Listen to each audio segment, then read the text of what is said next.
सेबी के ओर से दोस्तों ऑफिशियली अनाउंसमेंट यहाँ पे हो चुका है, उनके वेबसाइट के ऊपर पीडीएफ भी अपलोड हो चुका है। किस चीज़ के बारे में?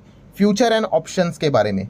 सो अभी आप सभी लोगों को पता है फ्यूचर एंड ऑप्शंस में काफ़ी सारे हम लोगों को लोग ट्रेड करते हुए देखने को यहाँ पे मिल रहे हैं। एंड प्रॉब्लम वो नहीं है कि वो ट्रेड कर रहे हैं, प्रॉब्लम ये है कि 93% से ज़्यादा रिटेल ट्रेडर्स, छोटे प्लेयर्स पैसा खोते हुए देखने को यहाँ पे मिल चुके हैं। सेबी की ही रिसेंटली स्टडीज़ ने ये बात बताई थी कि 1 लाख से ज़्यादा लोगों ने पैसा खोया है। अमाउंट की अगर बात करें तो 1,80,000 करोड़ तक का नुकसान उनको यहाँ पे हुआ है। एंड फ्यूचर एंड ऑप्शन ये एक ऐसा खेल है कि अगर आप पैसा खो रहे हो मतलब दूसरा कोई कमा रहा है, एंड कमाने वाले कौन है? तो बड़े प्लेयर्स देखने को मिल रहे हैं, बड़े इंस्टीट्यूशंस देखने को यहाँ पे मिल रहे हैं। एंड इसीलिए सेबी के पास ये सुझाव गया था, प्लस फाइनेंस मिनिस्टर तक ये इन्फॉर्मेशन चली गई थी कि कुछ ना कुछ तो इसका यहाँ पे करना पड़ेगा। सेबी ने ये बात बोलकर पहले ही बता दिया था कि जैसे कि उन्होंने बोला था सेबी चीफ ने कि मैक्रो इकोनॉमिक लेवल का इशू बन चुका है, मतलब हमारे इकोनॉमी के ऊपर इम्पैक्ट आ रहा है क्योंकि लोगों की सेविंग से पैसा निकाला जा रहा है और वो ट्रेडिंग में, स्पेकुलेटिव में आ रहा है और वो कमा भी नहीं रहे हैं। ठीक है, वो इन्वेस्टमेंट में चला जाए, म्यूचुअल फंड में चला जाए, कोई दिक्कत की बात नहीं, बट वहाँ पे तो हम लोगों ने ग्रोथ का परसेंटेज देख लिया, ना के बराबर था। और एफएनओ ट्रेडिंग के परसेंटेज की बात करें तो मतलब कैलकुलेटर भी शर्मा जाए, इतना हायर लेवल का सर्ज हम लोग को कोविड के बाद देखने को मिला था। एंड लगातार पैसा वो खोते ही जा रहे थे। तो इसीलिए अकॉर्डिंग टू द सेबी कि रिटेल ट्रेडर को प्रोटेक्ट करने के लिए यहाँ पे कुछ ना कुछ सख्त कदम यहाँ पे उठाने चाहिए। एंड इसीलिए सेबी ने आप सभी लोगों को पता ही है कि एक कमेटी बनाई थी जहाँ पे उन्होंने 7 स्टेप्स प्लान उनको सुझाव दिया था सेबी को कि एफएनओ के जो फ्रेमवर्क है उसमें ये बदलाव कर दो, तो ऑटोमेटिकली आपको जो ये भीड़ देखने को मिल रही है वो कम होते हुए देखने को यहाँ पे मिल जाएगा। एंड इसी को लेकर आपको पता ही है कि सेबी ने 30 जुलाई को कंसल्टेशन पेपर यहाँ पे जारी किया था। कंसल्टेशन पेपर मतलब क्या कि भाई आपके ऊपर ये रूल्स रेगुलेशन एप्लीकेबल होने वाले हैं, आपका क्या सुझाव है, इसके ऊपर भी मैंने वीडियो बनाया था। एंड आप सभी लोगों को पता ही है कि लगभग 6,000 से ज़्यादा लोगों ने रिस्पॉन्स दिया था सेबी को कि उनका क्या विचार है करके। ठीक है, एंड उसके ऊपर भी वीडियो बनाकर मैंने आपको बताया था कि 7 पॉइंट थे, उसमें से 4 पॉइंट को लेकर कोई दिक्कत नहीं थी, वो बोले चलो ठीक है करके, बट 3 पॉइंट ऐसे थे इसको लेकर काफ़ी लोगों ने आपत्तियां जताई थी कि भाई ये तो नहीं होना चाहिए, इससे काफ़ी दिक्कत उनको हो सकती है करके। ठीक है, तो फाइनली दोस्तों सेबी का ऑफिशियली खबर यहाँ पे सामने आते हुए देखने को मिल चुका है। एंड क्या डिसीजन लिया सेबी ने, क्या एफएनओ से रिलेटेड कोई वो बदलाव कर रहे हैं? तो दोस्तों आपको बताना चाहूँगा कि मैक्सिमम जितने भी चीज़ें कंसल्टेशन पेपर में थी मैक्सिमम 90% से ज़्यादा सेबी एप्लीकेबल कर रही है। यस, यहाँ पे हम कह सकते हैं बहुत छोटी मोटी चीज़ें उन्होंने छोड़ दी है, बाकी सारी चीज़ें हम कह सकते हैं कि जो एक उम्मीद लेकर चल रहा था ट्रेडर कि शायद से नहीं होंगी, बट उनके लिए बैड न्यूज़ है दोस्तों कि वो चीज़ें इम्प्लीमेंट यहाँ पे सेबी कर रहा है। ठीक है, सो आप देख सकते हैं, ट्रेलर आपको दिखाना चाहूँगा कि सेबी टाइटन स्ट्रिक्ट कर रहे हैं FNO rules effective from the 20 November. अभी सभी रूल 20 नवंबर नहीं, कुछ फेब से भी लागू होंगे, मैं आपको बताऊंगा। अभी पूरा हम जो पेपर है पीडीएफ वो ओपन करके ही उसको पढ़ेंगे। सो जैसे कि आप ट्रेलर देख सकते हो, डेली एक्सपायरी की बात करें उसको टाटा बाय बाय बोल दो, डेली एक्सपायरी अभी हटने वाला है। कॉन्ट्रैक्ट साइज ट्रिपल कर दिया भाई, कितना था? लगभग 5 लाख के आसपास था ना, ट्रिपल मतलब 15 पकड़ कर चलो, तो डेफिनेटली आप अंदाजा लगा सकते हो कि अभी छोटे प्लेयर्स ऑटोमेटिकली किनारे हम लोग को होते हुए देखने को मिलने वाले हैं। सो कहाँ पे पड़े ये डेटा? तो सेबी की ऑफिशियल वेबसाइट है, आप देख सकते हो SEBI, गूगल कर लो, पहला ही जो वेबसाइट आएगा इसके ऊपर क्लिक कर लेना। ये देखो सेबी ओपन हो चुका है, नीचे नीचे जाओगे सो आप देख सकते हो व्हाट्स न्यू 1 अक्टूबर वाला डेटा है, इसमें आप सर्कुलर देख सकते हो। तो ये सेकेंड वाला सर्कुलर, फिलहाल तो सेकेंड है, कौन सा कि भाई इक्विटी डेरिवेटिव वाला, इसके ऊपर क्लिक कर देना, ओपन हो जाएगा। ये देखो ओपन हो रहा है करके, ओपन हो गया। तो ये देखो ये पूरा आप लोगों को सर्कुलर पढ़ने को यहाँ पे मिल जाएगा, ज़्यादा नहीं, बस 8 पेज का ही ये सर्कुलर देखने को मिल रहा है। डाउनलोड करके भी पढ़ सकते हो, तो चलो मैंने तो डाउनलोड यहाँ पे कर लिया पीडीएफ फॉर्म में, अभी इसको पढ़ने की कोशिश करते हैं। तो चलो ठीक है दोस्तों, पीडीएफ ओपन मैंने यहाँ पे कर लिया। वैसे तो देखा गया जो हमारी जो ऑडियंस है उनको तो एफएनओ में कोई इंटरेस्ट है नहीं, आप सभी लोगों को तो वैसे तो पता ही है, बट फिर भी जो भी चीज़ें हो सकती है उसको कवर करने की कोशिश करेंगे यहाँ पे। सो हो सके तो थोड़ा अपडेटेड रहने के लिए इस चीज़ को देख लेना, वरना आप चाहो तो वीडियो को अवॉइड भी कर सकते हैं क्योंकि हम तो भाई इन्वेस्टमेंट के ऊपर ही ज़्यादा ध्यान देते हैं। चलो ठीक है, सो आप देख सकते हैं दोस्तों, शुरुआत की अगर हम लोग बात करें तो सारा वही चीज़ बताया है कि वो क्यों कर रहे हैं करके, कैसे रिटेलर्स पैसा खोते हैं करके, कैसे उनको प्रोटेक्ट करने करके, वो सारी चीज़ें बोली है। चलो स्टार्ट करते हैं point number 1। So point number 1 क्या लिखा है? Upfront collection of option premium from option buyer. ठीक है, मतलब पहले पैसे यहाँ पे लिए जाएंगे, बट जो भी एफएनओ करता होगा उसको पता ही है भाई यूजुअली 99.9% जो ब्रोकर है वो पहले ही प्रीमियम कलेक्ट कर ही लेते हैं। सो इसमें कोई दिक्कत वाली बात तो वैसे है नहीं, ठीक है। ये तो पहला वाला पॉइंट था। बट चलो ये तो अभी तो मतलब ऑफिशियली सेबी ने तो हर किसी ब्रोकर को बोल दिया भाई पहले से कलेक्ट कर लो, वो तो वैसे भी यहाँ पे पहले से कलेक्ट कर रहे थे, कोई दिक्कत की बात नहीं। हाँ, आ जाते हैं दोस्तों पॉइंट नंबर 2। पॉइंट नंबर 2 यहाँ पे हम कह सकते हैं ये पढ़ने के बाद डेफिनेटली जो FNO वाले जो ट्रेडर है वो काफ़ी यहाँ पे उदास होते हुए देखने को यहाँ पे मिल जाएंगे। क्या लिखा है? Removal of calendar spread treatment on expiry day. So ये काफ़ी बैड न्यूज़ है। ये वही पॉइंट था जो कि कंसल्टेशन पेपर के रिप्लाई में गया था कि भाई इसको तो ना लेके आओ, ठीक है। बट दोस्तों यहाँ पे वो हम लोगों को आते हुए देखने को यहाँ पे मिल रहा है। इन शॉर्ट अगर मैं बोल दूँ, कोई ज़्यादा लंबा चौड़ा भाषण नहीं दूंगा, कि अभी आपको क्या लगेगा पता है? ज़्यादा पैसा लगेगा। ज़्यादा पैसा लगेगा बोले तो ज़्यादा मार्जिन, ठीक है। अभी बहुत बड़ा मार्जिन की रिक्वायरमेंट आपको पड़ेगी, ज़्यादा पैसे की ज़रूरत पड़ेगी। मतलब वही कि ज़्यादा पैसा रिक्वायर्ड पड़ेगा तो ऑटोमेटिकली छोटे प्लेयर साइड में हो जाएंगे, ठीक है। अगर मैं आपको बोल दूँ 1000 से ट्रेडिंग कर दो, आप कर लोगे। मैं आपको बोलूँगा 10 लाख से कर दो तो कितने लोग हट जाएंगे, ठीक है। तो वैसा ही है, तो ज़्यादा मार्जिन की रिक्वायरमेंट पड़ेगी। एंड खास करके सबसे बड़ी ये दुख की बात किसके लिए? ऑप्शन राइटर के लिए, ठीक है। जैसे मैंने इसके पहले भी आपको कहा था कि ये जो डेरिवेटिव रहता है, ये सारी जो चीज़ें रहती है, FNO रहती है, इसमें यूजुअली जो ज़्यादा पैसा कमाते हैं वो ऑप्शन राइटर ही कमाते हैं, ठीक है। मैंने ये नहीं बोला कि ऑप्शन बायर नहीं कमाते करके, बट मैं प्रोबेबिलिटी की बात कर रहा हूँ, ठीक है। ऑप्शन राइटर के जीतने के चांसेस 5 में से 4 टाइम होते हैं, ठीक है। सो इसीलिए देखा गया तो उनके लिए एक अच्छा सौदा रहता है। नो डाउट उनका प्रॉफिट लिमिटेड रहता है, बट प्रोबेबिलिटी जीतने की अच्छी रहती है। रिस्क भी वो अनलिमिटेड लेके चलते हैं। बट एक छोटा प्लेयर, एक छोटा ट्रेडर अभी ऑप्शन राइटिंग करना उसके लिए काफ़ी मुश्किल हो चुका है, बिकॉज अभी आपको ज़्यादा मार्जिन देना पड़ेगा। बिकॉज अभी ये सेबी ने रूल लेके आया है कि वो कैलेंडर स्प्रेड है वो उसको हटाते हुए देखने को मिल रहा है ड्यूरिंग द एक्सपायरी डे। जितना आप और क्लोज जाओगे आपको और हेवी प्रीमियम देना और ज़्यादा हेवी मार्जिन की रिक्वायरमेंट पड़ेगी। तो अभी हम कह सकते हैं ज़्यादा पैसों वालों का खेल हम लोग को ये देखने को यहाँ पे होने वाला है।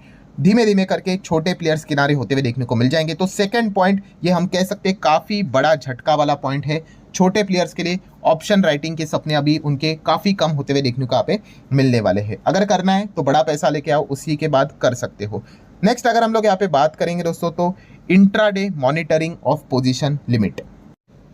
तो चलिए अभी ड्यूरिंग द मार्केट जो रहेंगे फोकस यहाँ पे रखा जाएगा, ठीक है। एंड खास करके हम कह सकते हैं जो दिक्कतें यहाँ पे रहेगी ये bank Nifty and bank Nifty वालों को इतना कोई ज़्यादा दिक्कत तो यहाँ पे होगा नहीं, करके ये जो छोटे कॉन्ट्रैक्ट्स हम लोग को देखने को मिल जाते हैं इलिक्विड टाइप, वहाँ पे थोड़ा बहुत दिक्कत यहाँ पे हो सकता है, ठीक है। ये मॉनिटरिंग कर लेंगे इंट्राडे के हिसाब से, ये भी चल जाएगा यहाँ पे। देन एक और इम्पॉर्टेंट पॉइंट दोस्तों, पॉइंट नंबर 4, कौन सा? Contract size for index derivative. तो दोस्तों कॉन्ट्रैक्ट साइज की अगर हम लोग बात कर ले, अभी कॉन्ट्रैक्ट साइज कितना था तो आप सभी लोग पता है बिटवीन 5 to 10 lakhs था, ठीक है। सो अभी यहाँ पे जैसे कि 5 लाख बोला जाता था, अभी जैसे हम लोगों ने ट्रेलर पढ़ा, ट्रेलर में क्या पढ़ा? ट्रिपल बोला उन्होंने। ट्रिपल मतलब अभी यस दोस्तों, अभी आपको अगर ये सारी चीज़ें करनी है 15 लाख तक हम लोग को ये जाते हुए देखने को यहाँ पे मिलने वाला है, ठीक है। तो लॉट साइज यहाँ पे बढ़ेगी, बहुत ही सिंपल सा गणित है। एंड ये कहानी यही तक खत्म होने वाली नहीं है, आने वाले समय में इसको और भी बढ़ाया जाएगा, ठीक है। जैसे कि इसके पहले भी सजेशन में बोला गया था कि पहले 5 लाख से वो 15 तक करेंगे, फिर उसको वापस रिव्यू किया जाएगा एंड उसके बाद शायद से 15 से इसको, मतलब जो कंसल्टेशन पेपर था उसमें बोला गया था कि 15 से इसको बाद में 25 से 30 तक भी लेके जाएंगे, ऐसा भी बोला था। हाँ, ये वाला पॉइंट इसमें नहीं लिखा है, ठीक है। कंसल्टेशन पेपर में था कि पहले 6 महीने पहले हम लोग क्या करेंगे, 5 से 15 करेंगे, जो कि उन्होंने कर दिया। और उसके बाद का सुझाव था कि 15 तक नहीं रुकेंगे और इसको 25-30 तक लेके जाएंगे, मतलब और कॉन्ट्रैक्ट साइज यहाँ पे बढ़ सकता है, लॉट का साइज यहाँ पे बढ़ सकता है।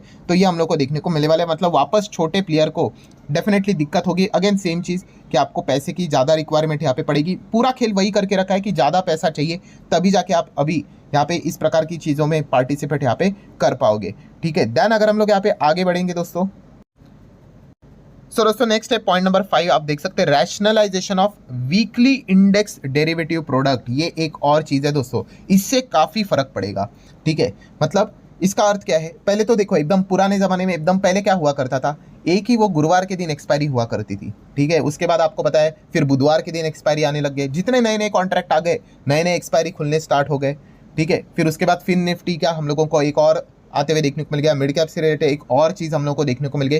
तो इतने सारे कॉन्ट्रैक्ट आ गए, तो हर कितने सारे दिन हम लोग को कुछ ना कुछ तो एक्सपायरी देखने को मिलते थे, तो कुछ ना कुछ तो यहाँ पे जुआ चलता ही था काफ़ी सारे लोगों का, ठीक है। तो इसी से रिलेटेड फाइनली एक बहुत बड़ा स्टेप है, ये स्टेप से दोस्तों काफ़ी फर्क पड़ेगा, ठीक है। अभी क्या कर लिया उन्होंने, वीकली इंडेक्स डेरिवेटिव प्रोडक्ट, सो अभी उन्होंने यहाँ पे क्या कर दिया, सिर्फ एक ही यहाँ पे हम लोग को एक्सपायरी यहाँ पे पर वीक देखने को यहाँ पे मिलने वाली है प्रोडक्ट के हिसाब से, ठीक है। मतलब हम यहाँ पे कह सकते हैं, जैसे कि आप अंदाजा लगा सकते हैं, बॉम्बे स्टॉक एक्सचेंज के पास तो दो चीज़ें हैं, तो दो में से उनको एक हटानी पड़ेगी, एक ही एक्सपायरी रखनी पड़ेगी, दूसरा वाले को उसको मंथली एक्सपायरी करना पड़ेगा। तो बीएसई को तो इतना ज़्यादा प्रॉब्लम तो होना नहीं चाहिए, है तो बैड न्यूज़, ठीक है, क्योंकि जितना ज़्यादा ट्रेडिंग होगा भाई उतना पैसा कमाएंगे, ठीक है। बट अभी एक वीकली रखो, एक मंथली रखना पड़ेगा। एनएससी की बैंड बजने वाली है दोस्तों, इनके पास तो 4 कॉन्ट्रैक्ट है भाई जो कि एक्सपायर होते थे एक ही हफ्ते की अगर हम लोग बात करें, तो इनको बस एक ही कॉन्ट्रैक्ट क्या करना पड़ेगा, वीकली रखना पड़ेगा, बाकी 3 को चलो मंथली शिफ्ट कर दो, ठीक है। तो ऑटोमेटिकली अभी हम लोग को यहाँ पे क्या होते हुए देखने को मिलेंगे, वॉल्यूम्स काफ़ी कम होते हुए देखने को यहाँ पे मिलने वाले हैं। ये जो कॉन्ट्रैक्ट वाली चीज़ थी ना दोस्तों, इसी ने काफ़ी लोगों को मतलब चस्का लगा दिया था कि चलो कुछ ना कुछ तो यहाँ पे करते हैं करके, तो इससे काफ़ी फर्क पड़ते हुए हम लोग को देखने को यहाँ पे मिलने वाला है। ये एक मास्टर स्ट्रोक यहाँ पे, जिस चीज़ के चलते हम कह सकते हैं काफ़ी वॉल्यूम हम लोग को कम होते हुए देखने को मिलेगा। एंड आखिरी वाला भी जो पॉइंट था दोस्तों, इसमें भी रिक्वेस्ट की थी भाई ये तो मत लेके आओ, बट वो लेकर आ गए। ईएलएम वाला पॉइंट की बात करें तो मतलब अगेन सेम कंक्लूजन इनका एक ही है भाई, आपको ज़्यादा मार्जिन की रिक्वायरमेंट पड़ेगी, ऑप्शन राइटिंग करना और ज़्यादा मुश्किल हो जाएगा। ज़्यादा पैसा होगा तो आपको कोई दिक्कत नहीं, कम पैसा होगा तो इस चीज़ों से आप जितना हो सके धीमे धीमे करके दूर होते हुए जाते हुए देखने को मिल जाओगे। सो ये 6 पॉइंट हम लोग को देखने को यहाँ पे मिल चुके हैं दोस्तों, और इसके एप्लीकेबिलिटी का भी पॉइंट उन्होंने सेबी ने मेंशन करके रखा हुआ है। जैसे कि आप देख सकते हैं पॉइंट नंबर 1, 2 की अगर हम लोग यहाँ पे बात कर ले, ठीक है, अपफ्रंट जो प्रीमियम की बात है कोई दिक्कत की बात नहीं। हाँ, सेकंड वाला इंपॉर्टेंट पॉइंट था भाई, ये फेब मंथ से स्टार्ट होने वाला है, 1 फेब 2025 इफेक्टिव डेट आप देख सकते हो, कल परसों नरसों नहीं, कुछ नहीं, चलते ही रहने वाला है। 1 फेब के बाद ये चीज़ें हम लोग को इंप्लीमेंट होते हुए देखने को मिल जाएगी, ठीक है। देन अगर हम लोग बात करें पॉइंट नंबर 3, आप देख सकते हो जो मॉनिटरिंग है 1 अप्रैल से लागू होगा। एंड उसके बाद के rest of the 4, 5 and 6 point की बात करें, इन सब का जो इम्प्लीमेंटेशन है वो 20 नवंबर से लागू होते हुए देखने को मिलने वाला है। सो 20 नवंबर से आप देख सकते हो बाजार में आप लोगों को वॉल्यूम से रिलेटेड, डेरिवेटिव से रिलेटेड फर्क पड़ते हुए देखने को यहाँ पे मिल जाएगा। देन उसके बाद फेब मंथ से तो और भी ज़्यादा फर्क पड़ते हुए देखने को यहाँ पे मिल जाएगा। एंड मतलब वॉल्यूम्स के हिसाब से अगर हम लोग बात करें तो, ठीक है। तो ये सारी चीज़ें हमारे सामने फिलहाल तो आते हुए देखने को यहाँ पे मिल चुकी है। सो दोस्तों ठीक है, हम यहाँ पे कह सकते हैं सेबी ने तो कदम उठा ही लिया है फाइनली यहाँ पे, वो तो आज नहीं तो कल आने ही वाला था, इसमें कोई रॉकेट साइंस की तो ज़रूरत नहीं थी। काफ़ी लोगों को एक्सपेक्टेशन था कि कल के बोर्ड मीटिंग में हो जाए करके, बट बोर्ड मीटिंग में वो एजेंडा था ही नहीं। 10 पॉइंट उसके ऊपर भी मैंने वीडियो बनाया था, ठीक है, कि 10 पॉइंट कौन से इंपॉर्टेंट है। हाँ, अनऑफिशियली थोड़ी सी खुसफुस चल रही थी, बट ऐसा कुछ हुआ नहीं, एक्सपेक्टेड भी वैसे था नहीं। बट उसके बाद आज नहीं तो कल आने वाले, कल ही मैंने वीडियो बनाया था इसके ऊपर, आप सभी लोगों को बताइए कि सेबी का इशारा समझो, आज नहीं तो कल तो, नहीं तो परसों, नहीं तो नरसों, कभी ना कभी तो ये होने वाला है, ठीक है। इतना सारा उन्होंने करके रखा हुआ है तो इम्प्लीमेंट करेंगे ही करेंगे। वो तो इत्तेफाक है कि कल ही वीडियो बनाया और आज ही ये चीज़ हम लोग को इम्प्लीमेंट होते हुए भी देखने को मिल गई। अब ये देखने वाली बात है कि इसका इम्पैक्ट हमारे मार्केट के ऊपर कैसे पड़ता है, ठीक है। देखिए, बाजार कोई दुनिया खत्म नहीं होगी, ठीक है, बट मार्केट में कुछ ना कुछ तो ड्रामा चाहिए कि नहीं, तो ये ड्रामे के लिए एक पॉइंट तो मिल चुका है, ठीक है। तो इसका इम्पैक्ट कैसे बाजार के ऊपर पड़ता है, अभी कल तो 2 अक्टूबर है, मार्केट तो क्लोज है, ठीक है। गुरुवार के दिन हम लोग को यहाँ पे देखना पड़ेगा कि बाजार का रिएक्शन कैसा रहता है करके। सो डेफिनेटली आपको क्या लगता है भाई कि इसके चलते क्या बाजार के ऊपर कोई नेगेटिव फर्क पड़ेगा या नहीं पड़ेगा? क्योंकि वॉल्यूम इतना तो पक्का है भाई, वॉल्यूम का तो बहुत बड़ा फर्क पड़ने वाला है, इसमें तो कोई दोहराने वाली बात है नहीं, ठीक है। बाकी कंपनी के फंडामेंटल बिजनेस कोई बंद नहीं होने वाला है। नमक बनाने वाली कंपनी कोई नमक नहीं बनाएगी, आटा बनाने वाली कंपनी बोलेगी नहीं कि मैं तो बंद कर रहा हूँ करके, स्टील व्हील बनाने वाली कंपनी स्टील बनाते रहेगी। तो इन्वेस्टर को फंडामेंटली भाई उसी के ऊपर ध्यान रखना है, उससे कोई चिंता करने की जरूरत है नहीं, ठीक है। ये वाला पॉइंट भी आपको पता होना चाहिए, ठीक है। सो जरूर आप अपनी राय भी कमेंट सेक्शन में रख सकते हो कि आपका क्या इस चीज़ के चलते विचार करके। सो आशा करता हूँ वीडियो हेल्पफुल लगा होगा, चाहो तो इसको लाइक एंड शेयर कर सकते हो। मिलते हैं नेक्स्ट वीडियो में, तब तक के लिए बाय बाय।